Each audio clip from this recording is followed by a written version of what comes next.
Good morning students. तो एक बार फिर से आप सभी का स्वागत है मेरे यूट्यूब चैनल में। तो आज की इस वीडियो में हम जो मॉडल पेपर 4 है उसका सेशन डी सोल्व करेंगे। उसका फर्स्ट क्वेश्चन है, how do liquid and gases excrete pressure on the wall of A whistles. Okay, whistles मतलब होता है कोई भी आपका बर्तन।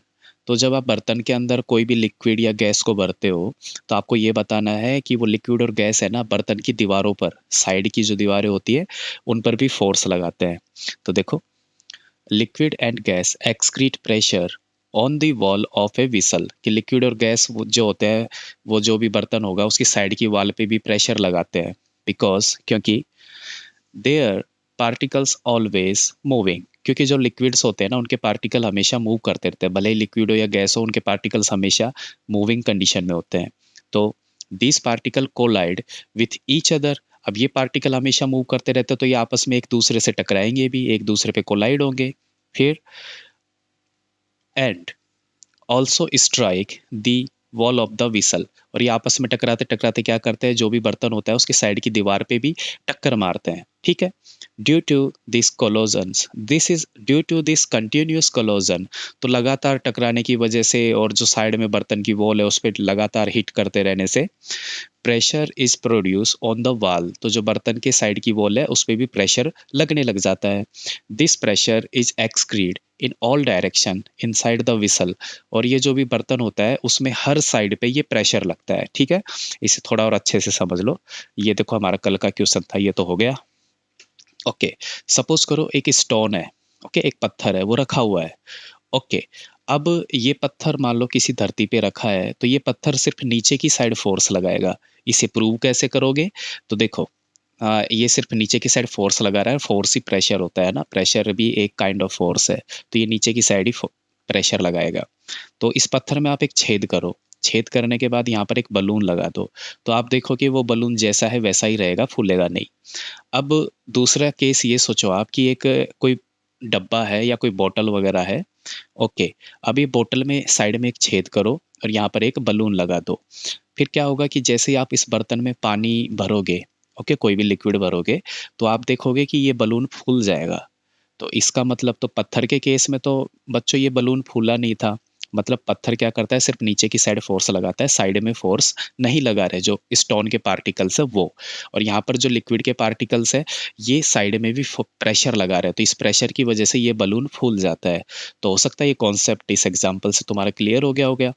अब चलो नेक्स्ट क्वेश्चन देखो। Explain how you would call friction an enemy, तो आप कैसे बताओगे कि फ्रिक्शन हमारा एनिमी है, हमारा दुश्मन है? तो देखो, friction is called an enemy, friction को हम एनिमी कहते हैं, हमारा दुश्मन कहते हैं। क्यों? बिकॉज इट कज मैनी डिसएडवांटेज, क्योंकि फ्रिक्शन से हमें काफ़ी सारे नुकसान होते हैं। डिसएडवांटेज मतलब नुकसान होते हैं। Okay, it produces heat which leads to waste of energy, तो फ्रिक्शन की वजह से हीट प्रोड्यूस होती है जिसकी वजह से एनर्जी का नुकसान होता है। Okay, friction cause wear and tear of machine parts, friction की वजह से जो मशीन के पार्ट्स है उसमें टूट फूट हो जाती है। वियर एंड टीयर का मतलब होता है टूट फूट होना। सो दे गेट डैमेज क्विकली, और इससे मशीनों को क्या होता है कि डैमेज होता रहता है और वो जल्दी से खराब हो जाती है। It also slows down the motion of object, और फ्रिक्शन की वजह से क्या होता है, जो भी मोशन में ऑब्जेक्ट होता है उसके मोशन की स्पीड भी स्लो होती है। एंड रिड्यूस देयर एफिशिएंसी, और इस वजह से जो मोशन की एफिशिएंसी है वो भी कम हो जाती है। तो ये हो गया आपका question number 23 complete. Question number 23 का ये थर्ड पार्ट है, इसको देखो। What do you understand by loudness of sound, है ना, साउंड कितना लाउड है कितना स्लो है, इससे आप क्या समझते हो वो बताना है। On what factor does it depend, और ये साउंड की लाउडनेस किस फैक्टर पे डिपेंड करती है? तो देखो, loudness of sound refer to how strong और weak a sound appear to our ears, तो लाउडनेस ऑफ साउंड का मतलब होता है कि कोई भी साउंड आपके कानों तक कितना तेज आया या कितना स्लो आया, यही लाउडनेस का मतलब होता है। अपन कहते हैं ना कि भाई यार ये आवाज़ तो बहुत तेज है, मतलब लाउडनेस ज़्यादा है। अपन बोलेंगे कि ये आवाज़ तो बहुत कम है, मतलब लाउडनेस काफ़ी कम है। चलो आगे देखो। ए साउंड कैन बी लाउड और सॉफ्ट, तो कोई भी साउंड है ना या तो बहुत ज़्यादा लाउड हो सकता है या काफ़ी सॉफ्ट हो सकता है। नेक्स्ट, अब हमको बताना है कि लाउडनेस किस पे डिपेंड करता है। Loudness mainly depend on the amplitude of vibration. तो जो भी ये वाइब्रेशन होते हैं उसके एम्पलीट्यूड पे ये लाउडनेस डिपेंड करता है। एम्पलीट्यूड जितना ज़्यादा होगा आपका लाउडनेस भी उतना ज़्यादा होगा, और एम्पलीट्यूड जितना कम होगा लाउडनेस भी उतना कम होगा। एक ग्राफ देख लो, ये कोई ग्राफ बना रहे हैं, तो पहली बात तो देखो फ्रिक्वेंसी क्या होती है। जैसे इस ग्राफ में एक बार ये ऊपर गया, एक बार ये नीचे आके गया, तो ये कंप्लीट एक सर्कल हो गया। तो ये हो गई आपकी one frequency. Okay, only one frequency. Okay, उसके बाद यहाँ से ये फिर से स्टार्ट होगा और ये होगी दूसरी फ्रीक्वेंसी। तो ये होती है फ्रीक्वेंसीज। क्लियर? अब ये फ्रीक्वेंसी के बीच में आप देखो, ये ग्राफ है ना, ये हमारा एक्स एक्सिस है, और ये एक्स एक्सिस से कितना ऊपर गया, तो यही होता है एम्पलीट्यूड। ओके, ये एम्पलीट्यूड जितना ज़्यादा होगा साउंड का लाउडनेस भी उतना ही ज़्यादा होगा। चलो आगे जो बच्चा कुछ है वो भी पढ़ लेते हैं इसमें। Greater the amplitude of vibration, तो वाइब्रेशन का एम्पलीट्यूड जितना ज़्यादा होगा लाउडर इज द साउंड, आपका साउंड भी उतना ही ज़्यादा लाउड होगा। तो ये हो गया आपका क्वेश्चन नंबर 23।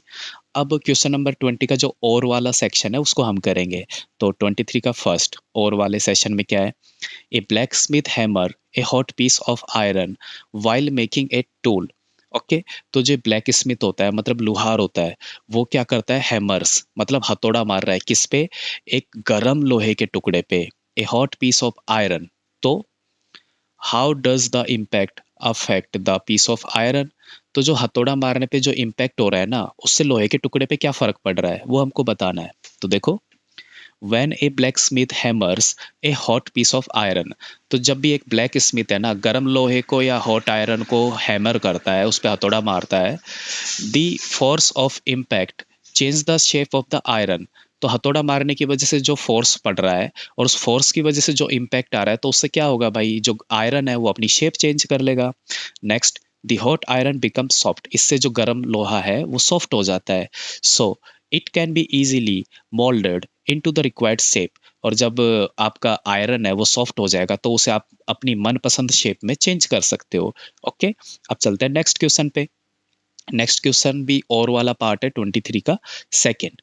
इसमें है explain why sliding friction is less than static friction. तो स्लाइडिंग फ्रिक्शन स्टैटिक फ्रिक्शन से कम क्यों होता है?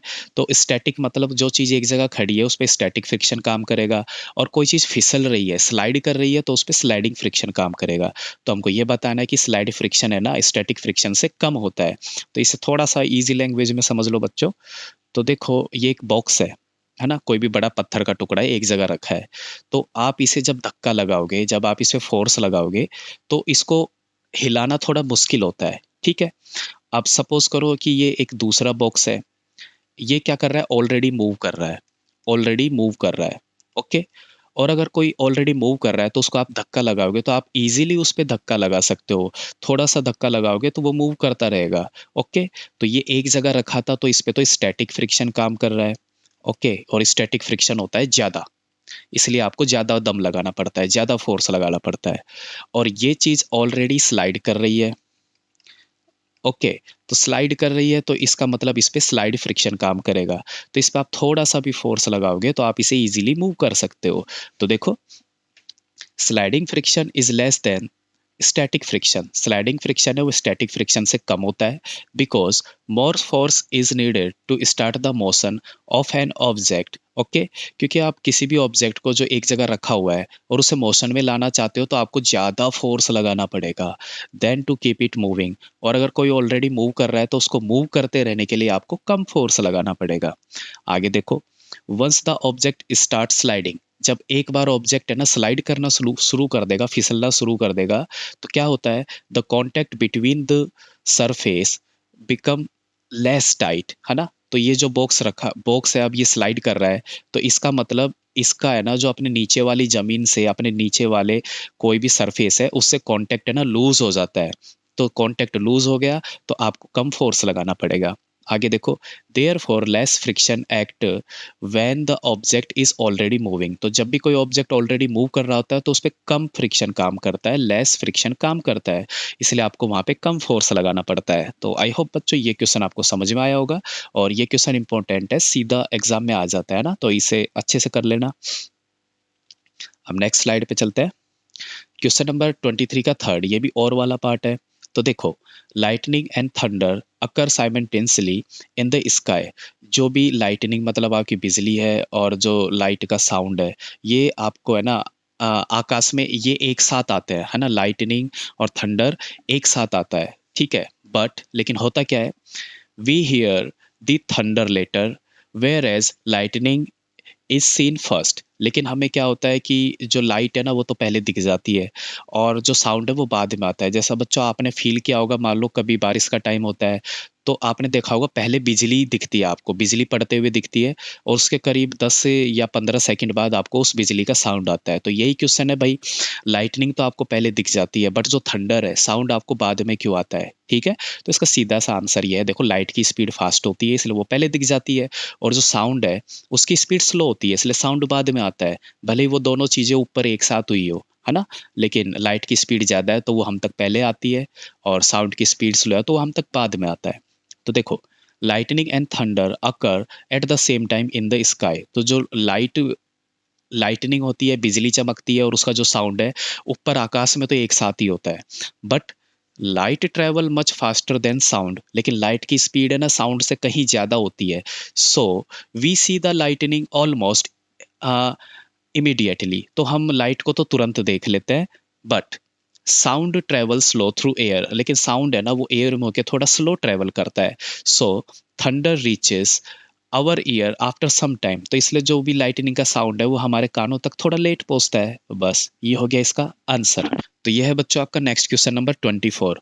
व्हाट प्रिकॉशंस, प्रिकॉशंस मतलब सावधानियां, है ना, should be taken while taking antibiotics. तो जब भी आप कोई एंटीबायोटिक्स ले रहे हो ना तो आपको क्या क्या प्रिकॉशंस यूज करने चाहिए, है ना। तो देखो, while taking antibiotics we should follows the doctor advice strictly.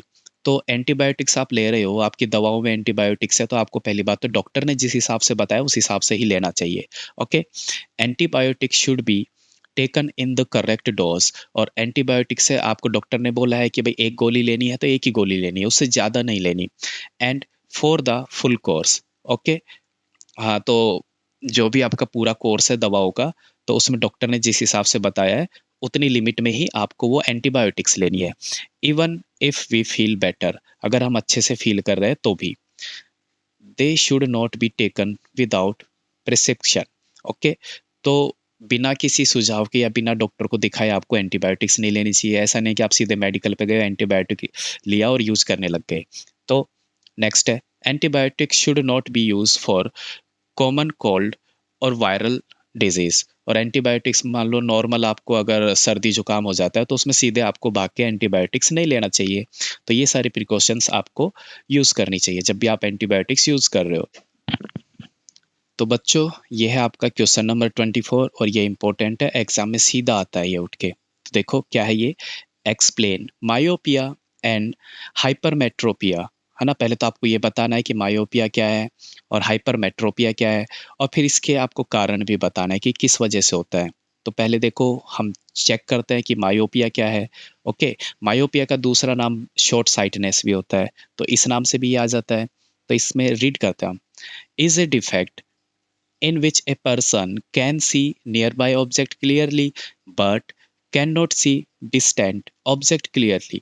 तो ये एक ऐसा डिफेक्ट है जिसके अंदर किसी भी पर्सन को या किसी भी इंसान को पास की चीज़ें तो अच्छे से नज़र आती है बट दूर की चीज़ें अच्छे से नज़र नहीं आती है। ओके, और ये किस वजह से होता है उसका रीज़न यहाँ पर है, it is cause due to. तो ये जिस वजह से होता है उसका रीज़न ये है, पहला तो excessive curvature of the I lenses. अगर आपके आंखों के लेंस का कर्वेचर थोड़ा ज़्यादा है तो उस वजह से आपको मायोपिया हो सकता है। और दूसरा रीज़न है एलोंगेनेशन ऑफ द आई बॉल। अगर आपके आई बॉल का साइज़ थोड़ा ज़रूरत से ज़्यादा बड़ा है तो भी आपको मायोपिया हो सकता है, शॉर्ट साइटनेस। मतलब आपको जो पास की चीज़ें हैं वो तो अच्छे से दिखेगी लेकिन दूर की चीज़ें हैं वो आपको अच्छे से नहीं दिखेगी। तो अब दूसरा चलते हैं अपन, हाइपरमेट्रोपिया। ओके, इसका दूसरा नाम लॉन्ग साइटनेस भी है। तो is a defect in which a person can see distance object clearly. मतलब एक आदमी को दूर की चीज़ें तो अच्छे से नज़र आ जाती है but can not see nearby object clearly, लेकिन पास की चीज़ें अच्छे से नज़र नहीं आती है। तो ये हो जाता है आपका हाइपरमेट्रोपिया। और ये किस किस रीजन से होता है, it is cause due to lens curvature of the sorry, it is due to less curvature of the eye ball, क्योंकि आपके आँखों का जो कर्वेचर है ना, वो थोड़ा कम है। ओके, आँखों के लेंस का जो कर्वेचर है, वो थोड़ा कम है। और shortening of the eye ball, या फिर आपके आँखों का बॉल है, उसका साइज़ थोड़ा छोटा है। तो इन दोनों वजह से ही आपको हाइपरमेट्रोपिया हो सकता है। तो ये हो गया आपका क्वेश्चन नंबर 24। बच्चों, ये है आपका क्वेश्चन नंबर 24। ओके, ये क्वेश्चन नंबर 24 भी बेटा एग्जाम में सीधा पूछ लेता है। तो देखो क्या है, व्हाट इज पास्चुरिकेशन, पास्चुरिकेशन का प्रोसेस क्या है पहले वो बताना है। फिर विच साइंटिस्ट इन्वेंटेड इट, और कौन से साइंटिस्ट ने इसे इन्वेंट किया था, मतलब खोजा था। नेक्स्ट है, why does milk remain uncontaminated in the milk product, है ना। अनकंटिमेटेड का मतलब होता है साफ सुथरा या पवित्र, है ना। तो जो भी मिल्क के प्रोडक्ट होते हैं उनके अंदर जो दूध है वो खराब क्यों नहीं होता, ये सारी चीज़ आपको बतानी है। तो पहले एक एक करके आंसर देते हैं। पास्चुरिकेशन पहले इजी लैंग्वेज में समझ लो, मतलब दूध को अचानक से गर्म करके और अचानक से ठंडा कर देते हैं, तो यही पास्चुरिकेशन हो जाता है। तो अचानक गर्म करने से क्या होता है, जितने भी हार्मफुल माइक्रो बैक्टीरिया वगैरह होते हैं वो दूध के अंदर के खत्म हो जाते हैं, इस है ना। और अचानक से ठंडा करने पे दूध पकता भी नहीं है, लेकिन उससे पहले ठंडा हो जाता है। तो मतलब आपका दूध है वो कच्चे का कच्चा ही रह गया और उसके सारे बैक्टीरिया भी मर गए। तो पास्चुरिकेशन यही प्रोसेस है, दूध को अचानक से गर्म करके अचानक से ठंडा कर दो। तो देखो, pasteurisation is a process in which milk is heated to a high temperature for a short time। पास्चुरिकेशन ऐसा प्रोसेस है जिसके अंदर दूध को है ना बहुत हाई टेम्परेचर पे गर्म किया जाता है, लेकिन शॉर्ट टाइम के लिए, थोड़े से ही टाइम के लिए। एंड देन क्विकली कूल्ड, और फिर अचानक से उसे ठंडा भी कर दिया जाता है। ठीक है, तो इस प्रोसेस से हुआ क्या, this process kill harmful germs present in the milk. तो अगर दूध के अंदर कोई हार्मफुल जर्म्स है ना, कोई बैक्टीरिया वगैरह है, तो वो मर जाता है दूध का। ओके, नेक्स्ट क्वेश्चन था कि इसे इन्वेंट किसने किया था। तो pasteurisation was invented by Louis Pasteur. Okay, Louis Pasteur ने पास्चुरिकेशन प्रोसेस को इन्वेंट किया था। ओके, नेक्स्ट है, तो भाई ये दूध है, जो मिल्क के प्रोडक्ट होते हैं उनके अंदर ये दूध है, ये खराब क्यों नहीं होता। तो देखो, milk remain uncontaminated in milk product. तो दूध के जितने भी प्रोडक्ट है उनके अंदर दूध है ना खराब इसलिए नहीं होता, because the products sorry because the pouches are sealed properly. क्यों, वो जो पाउचेस होते हैं ना जिनके अंदर भी मिल्क का प्रोडक्ट पैक होके आता है, उनको अच्छे से सील किया जाता है, एकदम air tight. And prevent germs from entering the milk, और इसकी वजह से दूध के अंदर है ना जर्म्स एंटर नहीं हो पाते। तो ये हो गया आपका क्वेश्चन नंबर 24। ये आपका क्वेश्चन नंबर 24 का सेकेंड पार्ट है। Describe the construction of A kaleidoscope, कि कैलिडोस्कोप कैसे बनता है वो आपको बताना है। ओके, तो देखो, kaleidoscope is made using a long cardboard tube. एक लंबी सी कार्डबोर्ड की ट्यूब बना के आप कैलिडोस्कोप बना सकते हो। फिर इसके अंदर इनसाइड द ट्यूब, ट्यूब के अंदर 3 plane mirror are fix. Okay, in the shape of a triangle. 3 plane mirror होते हैं, 3 आपके कांच के टुकड़े होते हैं, उनको ट्रायंगल की शेप में फिक्स किया हुआ होता है। One end of the tube, और ट्यूब के एक सिरे पर क्या होता है, is covered with a transparent glass plate containing small piece of coloured glasses. तो ट्यूब के एक एंड पे तो एक ऐसा ग्लास लगा हुआ होता है जिसमें काफ़ी सारे छोटे छोटे कलरफुल ग्लास के पीसेज होते हैं। ठीक है, the other end has a small hole, और दूसरे एंड पे एक छोटा सा छेद होता है, टू लुक थ्रू दैम, ताकि आप ट्यूब के अंदर देख सको। फिर when the tube is rotated, और जब आप इस ट्यूब को घुमाते हो तो beautiful patterns are from due to the multiple reflection. तो मल्टीपल रिफ्लेक्शन की वजह से काफ़ी सारे अच्छे अच्छे पैटर्न्स आपको उसके अंदर दिखते हैं। तो ये हो गया बच्चों आपका क्वेश्चन नंबर 24। अब देखते हैं क्वेश्चन नंबर 25, है ना। Name any 6 project of the protection and conservation of the wild life in India. तो इंडिया के अंदर जो भी जंगली जानवर है ना, इनको बचाने के लिए इंडिया की सरकार ने कौन कौन से प्रोजेक्ट चला रखे हैं वो हमें बताने हैं। तो एक तो प्रोजेक्ट टाइगर हो गया, प्रोजेक्ट एलिफेंट हो गया, प्रोजेक्ट राइनो हो गया, project crocodile, project snow leopard हो गया, और एक प्रोजेक्ट लॉयन हो गया। तो ये सारे प्रोजेक्ट है। ठीक है, और ये वैसे खास एग्जाम में आता नहीं है, फिर भी आपको नॉलेज के लिए ये पता होना चाहिए।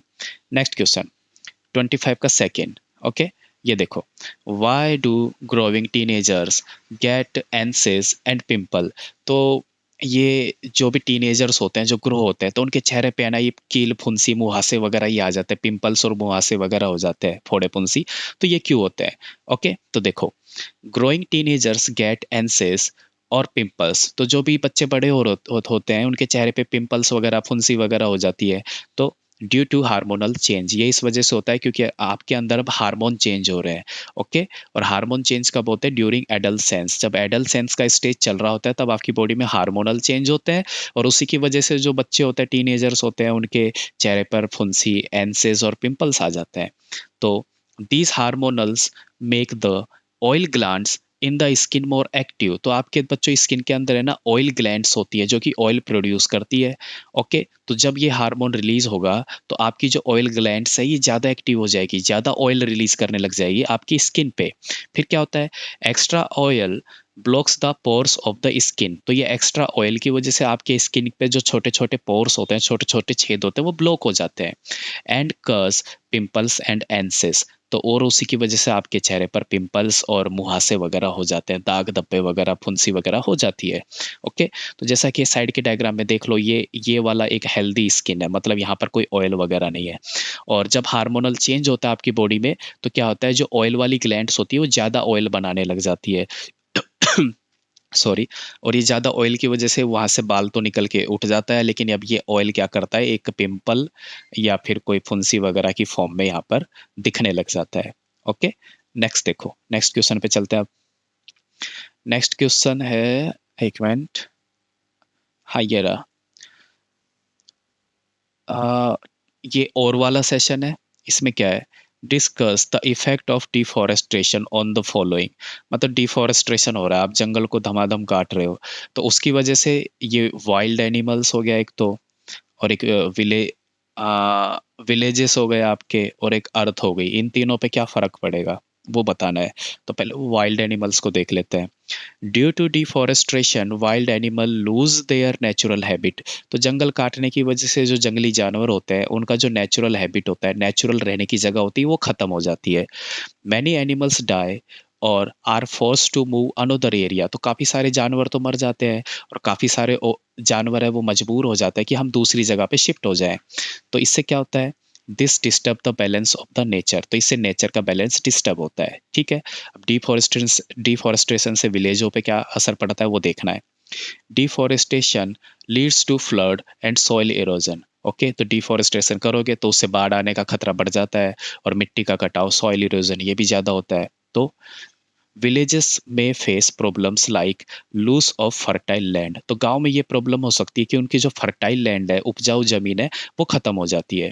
शॉर्टेज ऑफ वाटर, पानी की कमी आने लग जाती है। एंड डैमेज टू हाउसेस, और इससे उनके घरों को भी नुकसान होता है। ठीक है, अब तीसरा है कि डिफॉरेस्टेशन से हमारे अर्थ को क्या नुकसान है भाई, वो देखो। Deforestation increase global warming. Deforestation की वजह से ग्लोबल वार्मिंग बढ़ती है। एंड रिड्यूस रेनफॉल, और बारिश भी कम हो जाती है। It also increase carbon dioxide in the atmosphere. और डिफॉरेस्टेशन की वजह से हमारे एटमॉस्फेयर के अंदर कार्बन डाइऑक्साइड की क्वांटिटी भी बहुत ज़्यादा बढ़ जाती है। एंड कज क्लाइमेट चेंज, और उसकी वजह से मौसम भी बदलने लग जाते हैं। ओके, तो ये सारे हो गए डिफॉरेस्टेशन के हार्मफुल इफेक्ट। ओके, ये भी आता रहता है बच्चों सीधा। ओके, बोर्ड में बच्चों जो इजी क्वेश्चन होते हैं ना वो ज़्यादा आते हैं। ओके, तो इन पे आप अच्छे से फोकस करना। डिफॉरेस्टेशन आप इजीली याद कर सकते हो। नेक्स्ट देखो, सेशन डी। इसमें है right the uses of iodise salt. अगर आप आयोडाइज सॉल्ट यूज करोगे तो इससे आपको क्या क्या फायदा होगा, तो देखो। Iodise salt is important for our health. पहली बात तो हमारी हेल्थ के लिए आयोडीन वाला सॉल्ट बहुत इंपॉर्टेंट होता है। It supplies iodine to the body. Iodine salt क्या करता है, आपकी बॉडी को आयोडीन सप्लाई करता है। और आयोडीन किसके लिए जरूरी होता है? Which is necessary for proper functioning of thyroid glands. हमारी बॉडी में थायराइड ग्लैंड्स होती है, वो अच्छे से काम करे तो उसको आयोडीन चाहिए होता है, और वो आयोडीन हमें देता है iodise salt. Clear? Okay, it help in the normal growth and development of the body. तो हमारी बॉडी की जो नॉर्मल ग्रोथ होती है और जो बॉडी के अंदर डेवलपमेंट होता है उनमें भी ये आयोडीन बहुत काम आता है। तो और क्या फायदे हैं इसके? Iodised salt also prevent disease like goitre. Goitre एक गले की बीमारी होती है जिसमें गला सूज के बहुत मोटा हो जाता है ना। तो जो गेटोर की बीमारी है उससे भी हमें आयोडीन ही बचाता है। ओके, तो यहीं पे आपका बच्चा मॉडल पेपर 4 कंप्लीट हो गया। आई होप ये वीडियो आपको लाइक आया हो, ये वीडियो आपको यूजफुल लगा हो, तो प्लीज़ बच्चों इसे लाइक करो, शेयर करो, अपने फ्रेंड्स तक पहुंचाओ। Thank you students, bye bye.